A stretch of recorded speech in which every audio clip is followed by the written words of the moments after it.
Hello everybody, this is Bonnie from Pygmy Harbor Farm.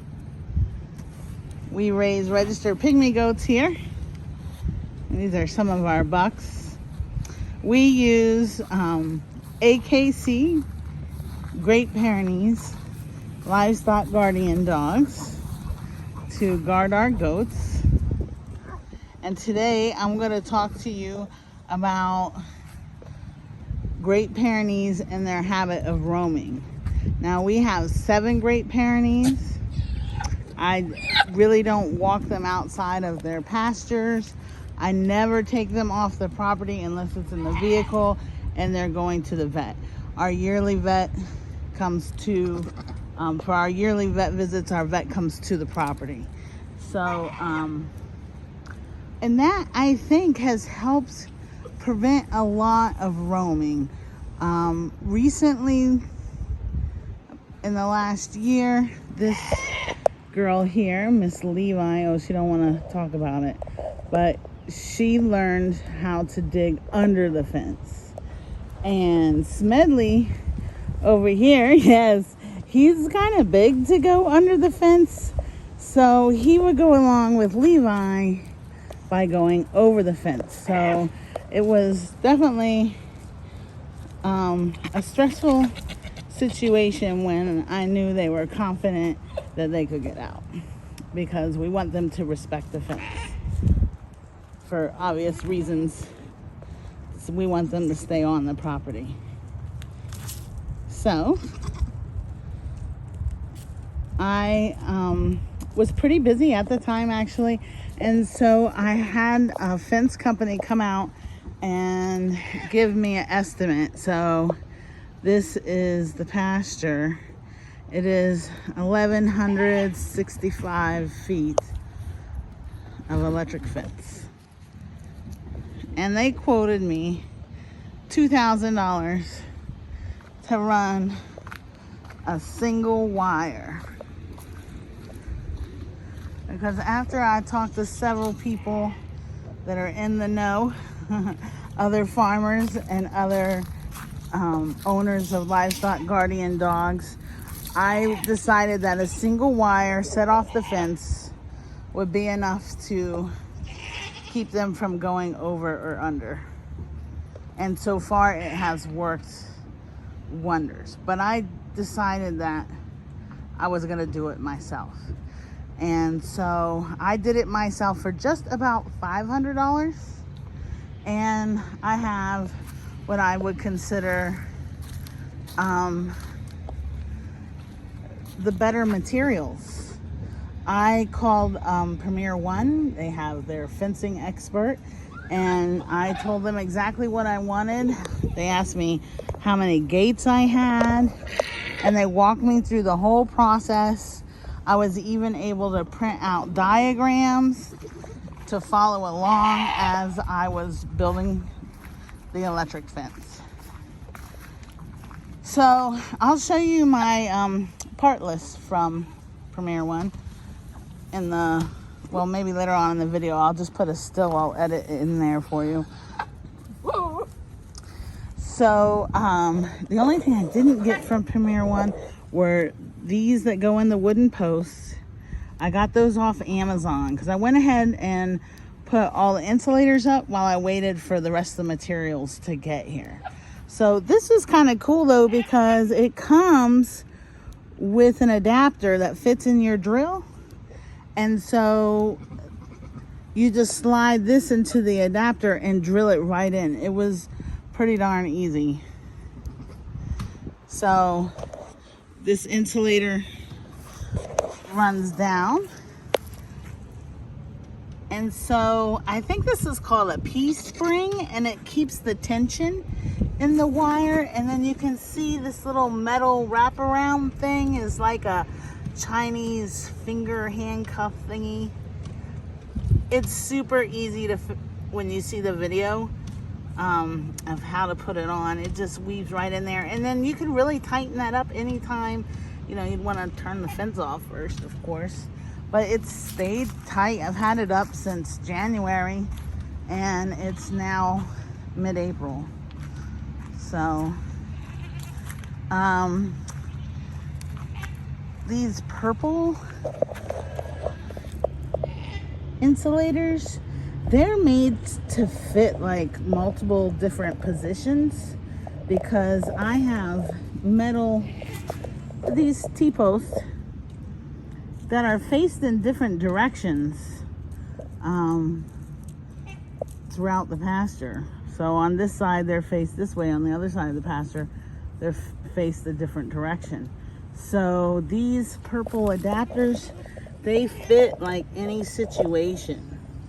I've even been able to find that they'll fit on this wire here. And this fence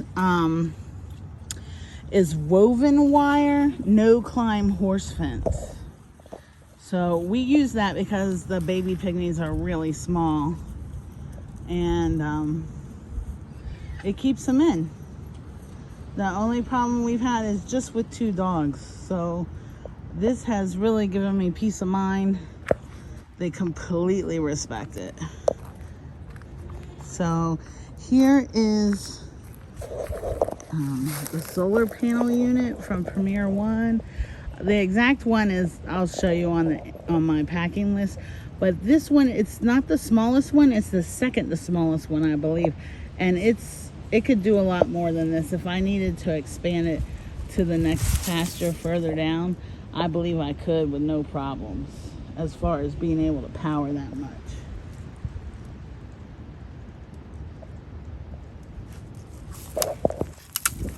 So I was able to pretty much put this up by myself in 2 days. So, and with it, you know, you have to walk around every once in a while like, this is not good. We don't want this touching our fence. We don't want something that grounds it. So, and you can see at that gate down there, there's also an electric fence gate.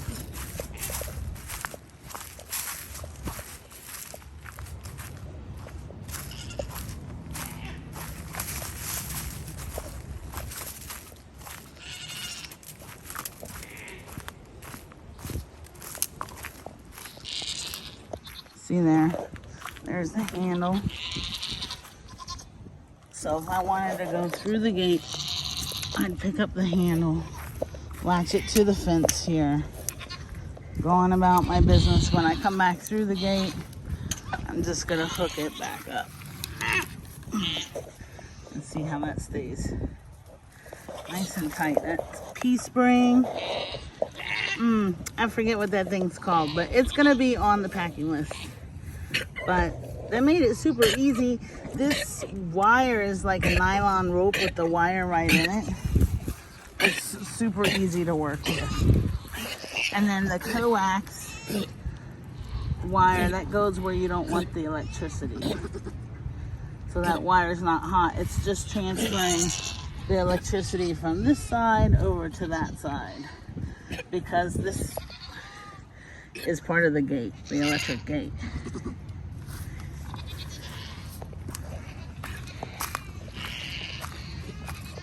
So you can see the dogs, they don't even get close to it.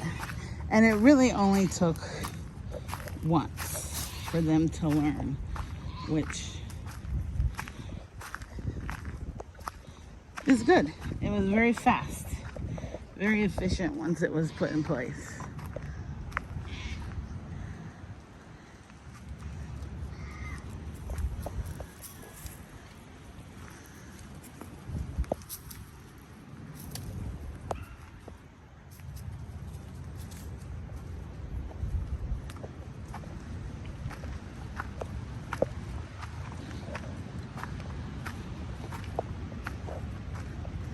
So when you get your unit, there's a lot of videos from Premier One about these units, and it was super easy. I recommend when you get it out of the box, plug it into the wall and let that battery fully charge before you bring it outside, and you'll be good to go. put the ground wire right on it. It's that simple. You might have to move it around, kind of see where you get your best sunlight from. And that may change with the leaves on the trees. But it's got a little blinking light on it, so you know where it's at with its charge. If it's green, you're good to go. If it's green and red, you know that it's not got a full charge, but it's not dead. And if it's all red, you know you need to plug it in.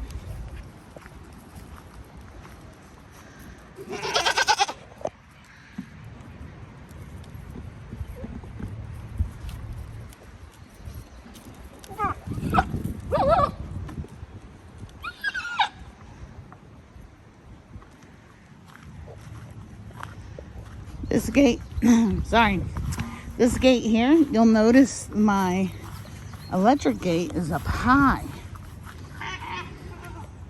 I have it up here so I can reach it from the outside, because we most commonly come in this gate. So you know I have a digger, so how do I keep the dog from digging under the gate here?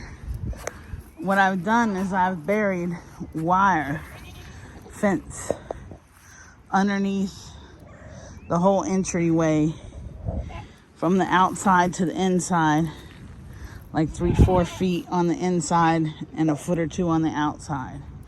And so by burying that, when the dogs go to dig in that area, their claws go across that fence that's buried underground. There's some chicken wire. They're not gonna dig any further. They don't like that on their claws.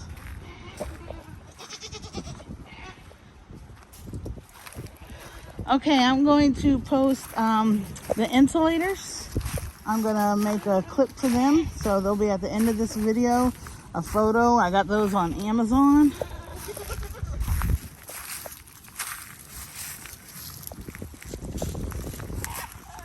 And I'll put a parts list from Premier One so you can see what pieces I used to put this fence together. And like I said, it's been a real success. And it's definitely given me peace of mind. I know these dogs are staying in the fence, which is very important. All right, till next time, we'll talk to you later.